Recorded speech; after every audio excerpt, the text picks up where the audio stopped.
அஸ்ஸலாமு அலைக்கும் வரஹ்மத்துல்லாஹி வபரகாத்துஹு. முஸ்லிம் அப்படிங்கிற வார்த்தைக்கான அர்த்தம் என்ன? கட்டுப்பட்டு வாழ்றது. யாருக்கு கட்டுப்பட்டு வாழ்றது?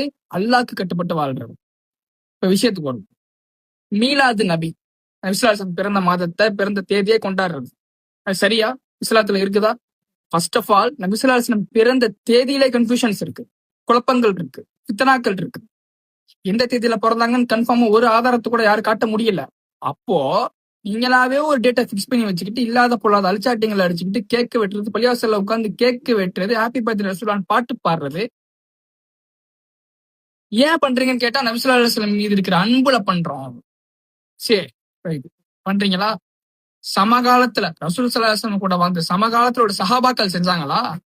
அவங்கள விடவா நீங்க அன்பு வச்சிருக்கீங்க நபி ஸல்லல்லாஹு அலைஹி வஸல்லம் மேல? புரிஞ்சுக்கணும்.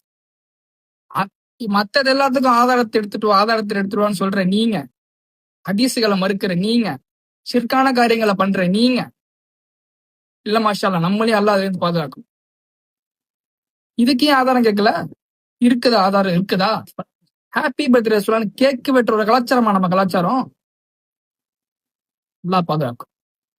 தயவு செய்து இந்த மாதிரி ஷிர்கான காரியங்களை விட்டு விலகணும். நம்மளே அல்லாஹ் அதுல இருந்து விலக்கி கொள்ளணும். துவா செய்யுங்க, அதிகம் துவா செய்யுங்க. இந்த மாதிரி மீலாது நபி, அந்த நபி, இந்த நபின்னு கண்மூடித்தனமா கண்டதையும் இஸ்லாம்னு சொல்ற அவங்க பின்னாடி போவாதீங்க. இஸ்லாம்னா என்னன்னு படிங்க. குரான் சொன்னாலே எல்லாத்துக்கான ஆதாரமும் இருக்கு. நீங்க தேடி பிடிச்சலாம் ஒன்றும் பண்ண வேண்டியது கிடையாது. இஸ்லாம் பூர்த்தி செய்யப்பட்டதுதான். நீங்க தேவையில்லாத இடத்துல உள்ள நுழைக்க வேண்டிய அவசியமும் கிடையாது. அதுக்கு எல்லாரும் பின்தொடர்ந்து போறது பெரும் பாவம். நாளைக்கு அல்லாஹ் கேள்வி கேட்பான். நம்ம செஞ்ச ஒரு செயலுக்கும் நம்ம கணக்காட்டி ஆகணும். ஏன் இது செஞ்சு நல்லா கேட்டானா நமக்கு எந்த கணக்கும் இல்லை. அந்த அவுலியா சொன்னாரு, இவர் சொன்னாரு, அவர் சொன்னாருன்னு இல்ல, நான் சொன்னா நல்லா கேட்பான். அப்போ மாட்டிக்கணும். எனவே இன்ஷா அல்லாஹ் கண்மூடித்தனமா கண்டதையும் ஃபாலோ பண்ணாம இஸ்லாத்துல என்ன இருக்குன்னு தெரிஞ்சுக்கிட்டு ஃபாலோ பண்ணீங்கன்னா கரெக்டா இருக்கும். பரக்கல்லாஹு ஃபீக்கும். இந்த விஷயத்த தெரியாத உங்க ஃப்ரெண்ட்ஸ் அண்ட் ஃபேமிலிஸ் கட்டாயமா ஷேர் பண்ணி மீலாது நபி, அந்த நபி, இந்த நபின்னு போகாம நபி ஸல்லல்லாஹு அலைஹி வஸல்லம் சொன்னதை மட்டும் செய்யணும். அல்லாஹ் சொன்ன கட்டளைகளை மட்டும்தான் நம்ம பின்பற்றோம். எனவே இன்ஷா அல்லாஹ் பரக்கல்லாஹு ஃபீக்கும்.